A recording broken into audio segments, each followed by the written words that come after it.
What motivated an artillery officer from Corsica to rise to power and become one of the most iconic rulers of France? I was hoping Ridley Scott's Napoleon would provide a compelling answer, but it didn't. The reviews for this film have been mixed, but I was optimistic as I sat down to watch this movie. Perhaps Napoleon's life didn't have a three-act structure, and this limited Scott's possibilities in terms of the story he could tell.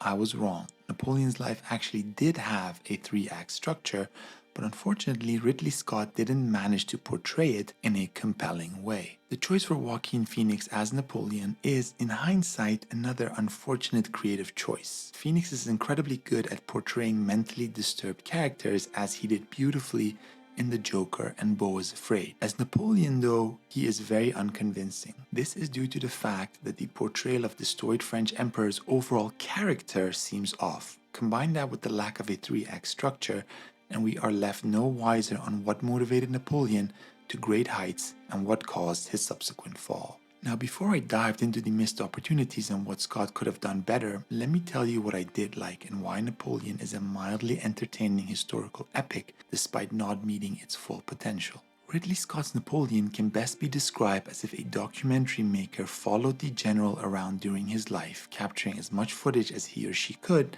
and then after Napoleon's death, edited this footage into a narrative. There are great moments during epic battles, hints of humor here and there, and despite the limited airtime, we get a good sense of Josephine, the love of Napoleon's life, and the same applies to Tsar Peter II of Russia. But overall, the story just feels incoherent. The first reason for this lack of coherence is the stale portrayal of Napoleon's general state of mind and character. Joaquin Phoenix plays a man who almost seems to be dead on the inside. All the adventures, victories, and intrigues don't seem to affect him much throughout the film. He's the same man at the end of the movie as he was in the beginning. It makes you wonder, if such a life doesn't transform a man, was it even worth living? This film has been critiqued for incidental historical inaccuracy, but its main flaw is an inaccurate portrayal of Napoleon's character.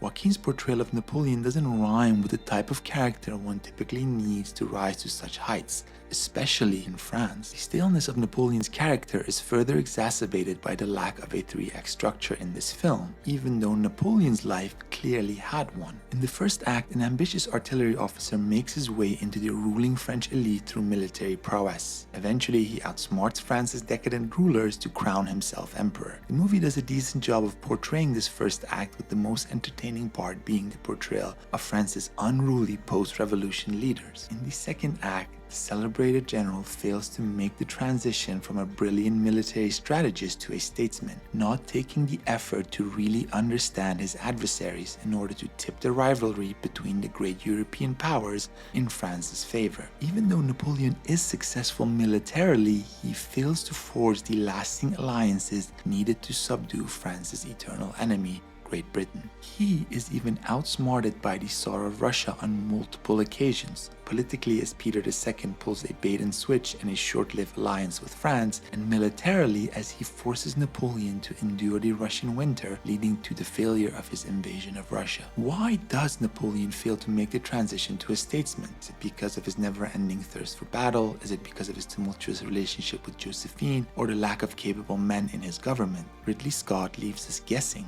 In the third act, Napoleon falls prey to his over-dependence on the use of force to settle political matters, motivating his adversaries to all band together to get rid of him. This marks the end of his rule, even though he one-ups his adversaries one more time before they finally defeat him for good. It's in this third act that Joaquin Phoenix's portrayal of Napoleon makes the most sense. We see a weathered man making one last attempt to solve his political problems with the use of military force. It's the lack of a clear second act and a muted portrayal of the storied French general that makes Ridley Scott's Napoleon not meet its full potential. All the ingredients are there: great actors, three-act storied life, and a considerable budget to tell Napoleon's tale in an epic way, but we are left disappointed. I doubt the ambitious general would approve of this lackluster attempt to chronicle his life.